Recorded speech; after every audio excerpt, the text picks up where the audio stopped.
Salam əziz izləyicilər, riyaziyyat sevərlər, tələbələr, şagirdlər. Bugün riyaziyyat sevərlər üçün 29-cu mühazirəmizi keçəcəm və burada müxtəlif tipli, maraqlı məsələlər həll edəcəyik. Məsələ 1.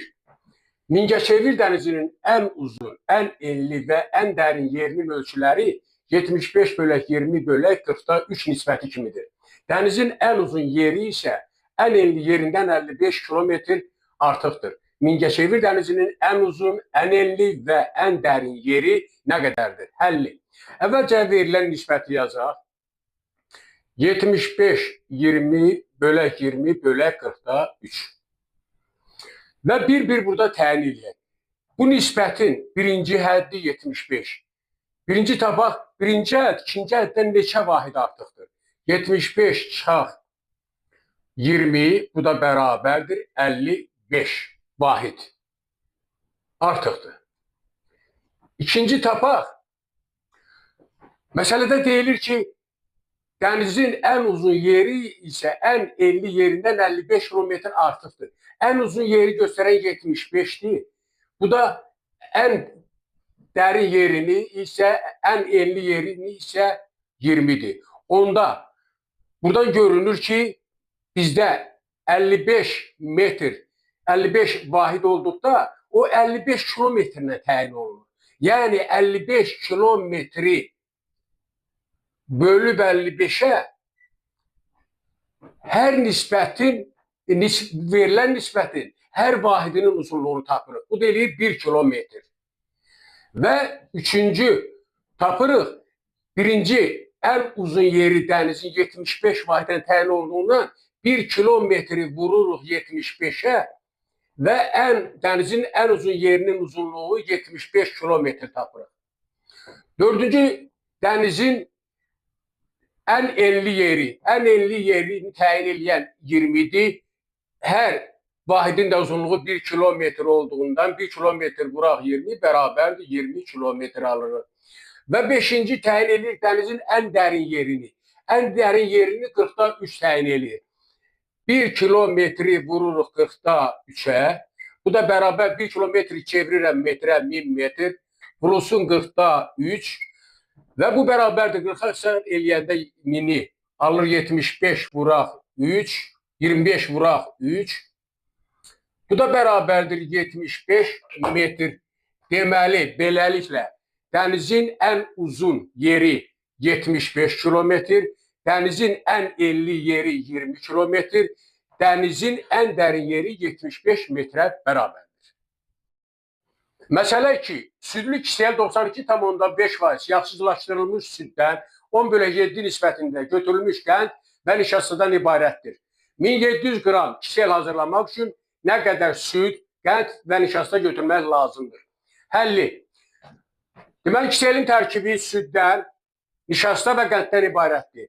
Ümumi miqdar 1700 qram kisel düzəltmək üçün onun miqdarı ümumiyyətlə 100% qəbul eləsək, oradakı südün miqdarına x desək, x olacaq 92,5%. Və buradan tənasüb qrubu alırıq.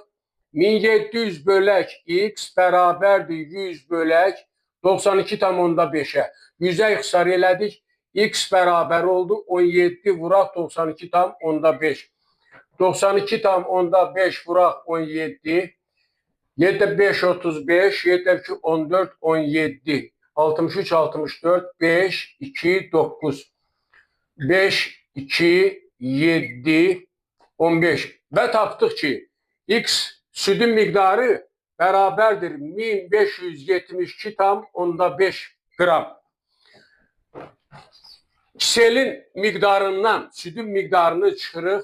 Yəni 1700 çıxaq 1572,5 və tapırıq 127,5 qram. Deməli, tapdıq ki, nişasta ilə qəndin miqdarı 127,5'dir.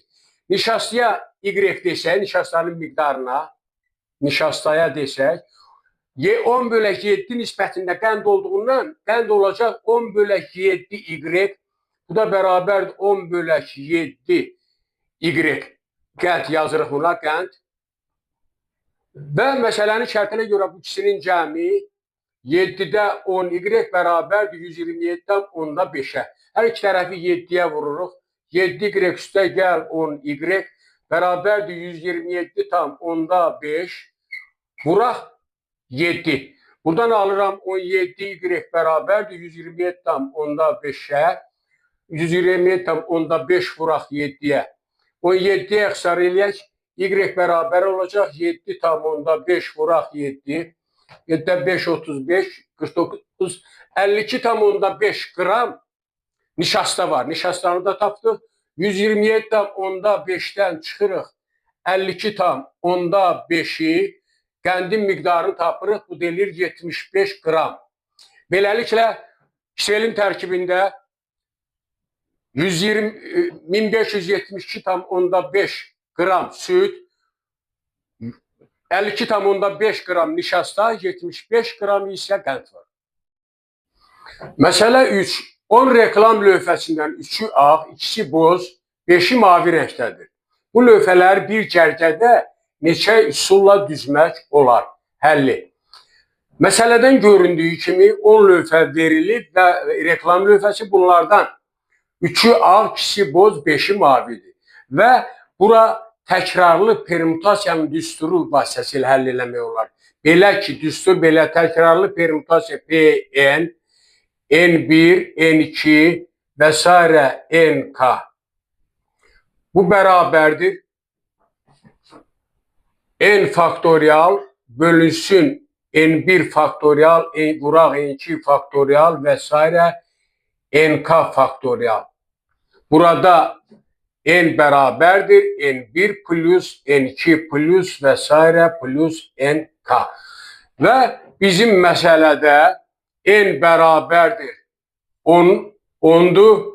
Onda bu düsturu tətbiq eləsək, permutasiya 10, 3 ağ, 3, 2 boz, 5 mavi. Bu bərabər olacaq 10 faktorial, bölünsün 3 faktorial, vuraq 2 faktorial, vuraq 5 faktorial. 10 faktorialı xırdalayırıq, 5 faktorialla ifadə eləyirəm. Vuraq 6, 7, 8, 9, 10. Bölünsün 3 faktorial 6, 2 faktorial 2. Bu da 5 faktorial. Bərabərdir. 5 faktorial ixtisar, 6 ilə 6 ixtisar oldu. Və burada 2 ilə 8 qaldı. 7 vuraq 4 qaldı. 7 vuraq 4, 9, 10. Bu da bərabərdir. 28 vuraq 90, 0, 72, 2520. Beləliklə, permutasiya 10, 3, 2, 5 bərabər oldu 2520. Yəni, bu 3 rəng, 2 boz, 5 mavi, 3 ağ reklam lövhələrini 2520 üsulla yerdəşməklə, üsulla düzmək. Məsələ 4. Qutuda 4 ağ, 3 qara və 2 qırmızı ulduz var. Çıxarılan 3 ulduzdan 3-ünün də müxtəlif rəngli olması ehtimalını tapın. Əvvəl ulduzların cəmini tapaq, neçə ulduz var? Deməli, 3, 4 üstə gəl 3, üstə gəl 2 bərabərdir 9 ulduz var. Və məsələ birləşmələr nəzəriyyəsinin və ehtimalın klassik tərifinin köməyi ilə həll olunur. Burada əvvəlcə biz mümkün hallar sayını tapırıq. Mümkün hallar sayı bərabər olacaq. Cəmi 9 ulduzdur. 9-dan 3. Əlverişli hallar sayı isə hərəsi müxtəlif rəngdə olduğundan olacaq bərabərdir. Kombinizon 4-dən 1, vura kombinizon 3-dən 1 və kombinizon 2-dən 1. Bunları hesablayıb ehtimalın klassik tərifinə görə PA bərabərdir. Əlverişli hallar sayını böləcəyik mümkün hallar sayına. İndi tapaq bu halları. Kombinizon 9-dan 3 bərabərdir 9 faktorial bölək 3 faktorial 9 çıxaq 3 faktorial. Bu da bərabərdir. Məxrəci hesablayıram. 3 vur 2 6 faktorial. 9 faktorialı 6 faktoriala görə xırdalayıram. Yazıram 6 faktorial vuraq 7 8 9. İxtisarlarımızı aparırıq. 2 ilə 8 4 3 ilə 9 3. Aldıq 7 vur 4 vur 3. Və əlverişli hallar sayı bilirsiniz ki, kombinizon n'dən 1 elə n'ə bərabərdir. Onda əlverişli hallar sayı olacaq bərabərdir 4 vuraq 3 vuraq 2. Və bunları ehtimal klassik tərifdə yerinə yazsaq, olacaq 4 vuraq 3 vuraq 2 bölək mümkün hallar sayı 7 vuraq 4 vuraq 3. 4 ixtisar oldu, 3 də ixtisar oldu, 7-də 2 aldıq. Beləliklə PA ehtimalı 7-də 2-yə bərabərdir. Yəni qutuda olan 4 ağ, 3 qara, 2 qırmızı ulduzdan 3-ünü çıxartdıqda 3-ünün də müxtəlif rəngli olması ehtimalı PA bərabərdir 7-də 2 olur. Məsələ 5. 8 sandıq və hər sandığın bir açarı var. Ən çox neçə dəfə yoxlamaqla hər sandığın açarını tapmaq olar, həlli. Demək, 8 sandıq var, 8 açar. Bir açarı götürürük və ən çoxu 7 sandıq yoxladıqdan sonra açarın 8-ci sandığın olması təyin etmək olar. Deməli, birinci də 7, ən çoxu 7 sayda. Qaldı 7 sandıq, 7 açar. Burada da bir açarı yerindən götürürük və 6 sandığı, ən çoxu 6 sandığı yoxladıqdan sonra açarın 7-ci sandığın açarı olmasını təyin etmək olar. Deməli, onda burada olacaq ən çoxu 6 say. Qaldı 5, 6 sandıq, bir açarı götürürük, 5 dənə sandığı yoxlayırıq, ən çoxu 6-cı sandığın açarı olduğunu təyin edirik, say burada olacaq 5 və prosesi bu qayda ilə davam etdirsək, alırıq üstə gəl 4, üstə gəl 3, üstə gəl 2, üstə gəl 1. Bu da bərabərdir 10, bu elədi 18. 18 üstə gəl 10 bərabərdir 28.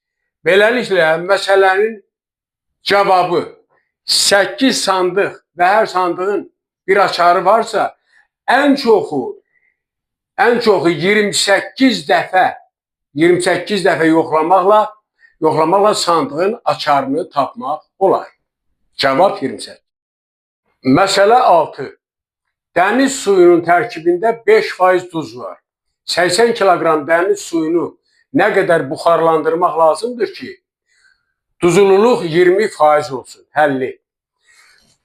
Demək, dəniz suyunun tərkibində 5% duz var. 80 kiloqram su, dəniz suyu, tərkibində 5% duz var.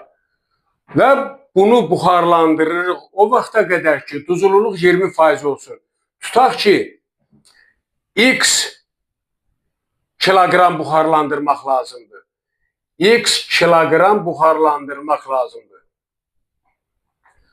Onda sunun miqdarı qalar 80 çıxaq X.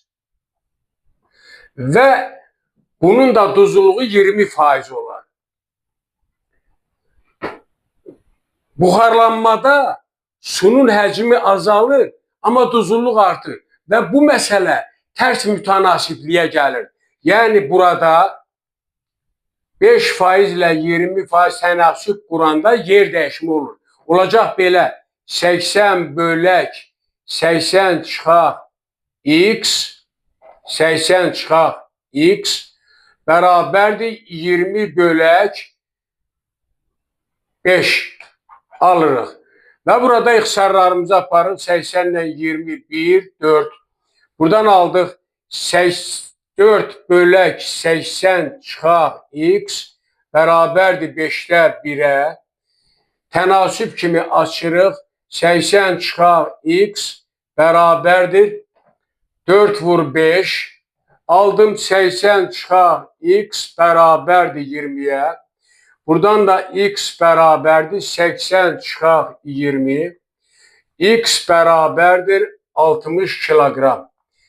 Deməli 80 kiloqram dəniz suyunu 60 kiloqram buxarlandırdıqdan sonra 20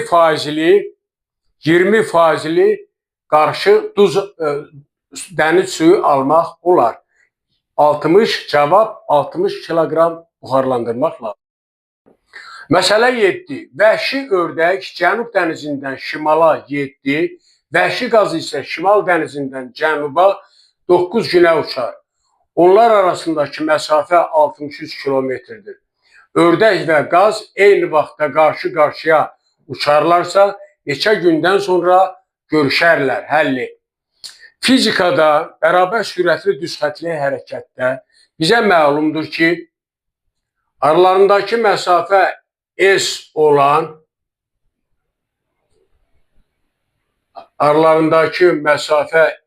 olan iki cisim qarşı-qarşıya V1 və V2 sürəti ilə hərəkət etdikdə onların görüşmə zamanı T hər hansı bir C nöqtəsində görüşürlər və o zaman T bərabər olur ümumi yol S bölək V1 plus V2. Və burada da qarşı-qarşıya hərəkət olduğundan onda bu qaydaya əsasən yazırıq. Bizdə biri 7-dir, biri 9 gündür. Olacaq T bərabərdir. S məsafəsi 63 kilometrdir. Bölünsün 7 plus 9. Bu da bərabərdir. 16'da 63. 63 bölək 16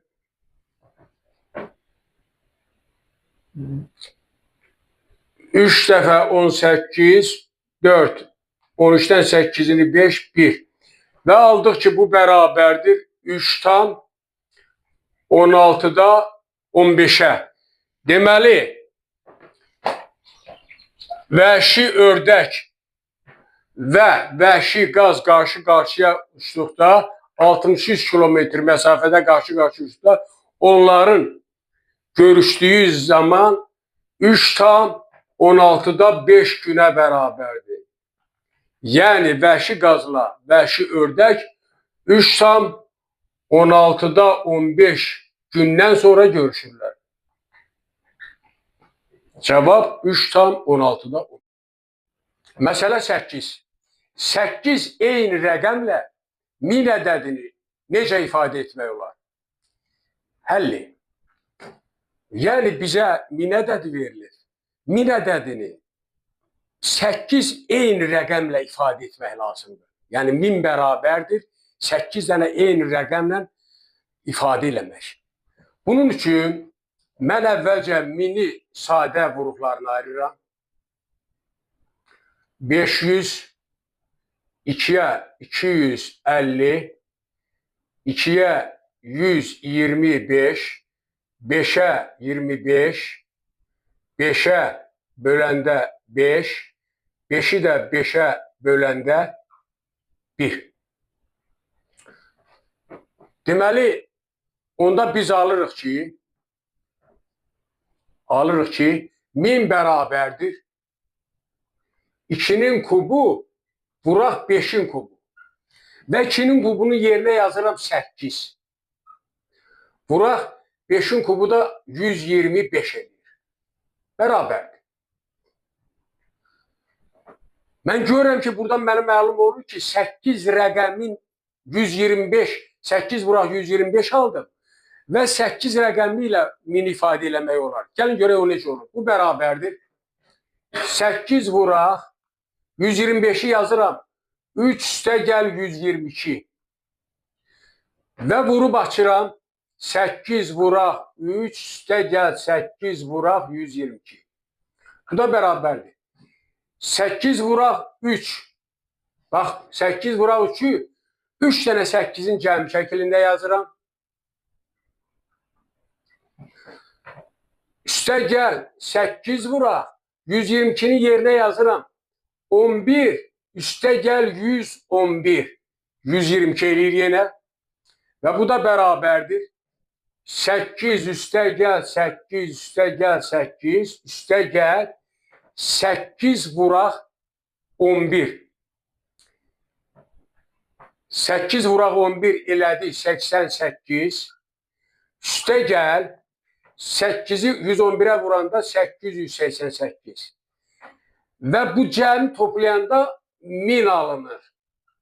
Deməli, 1000 ədədini eyni rəqəmlə 8 ilə 1, 2, 3, 4, 5, 6, 7, 8. Beləliklə, 1000 ədədini 8 dənə 8 rəqəmi ilə ifadə etmək olar. Bununla da bugünkü dərsimizi bitmiş hesab edirəm. Sağ olun, yeni dərslərdə görüşənə qədər.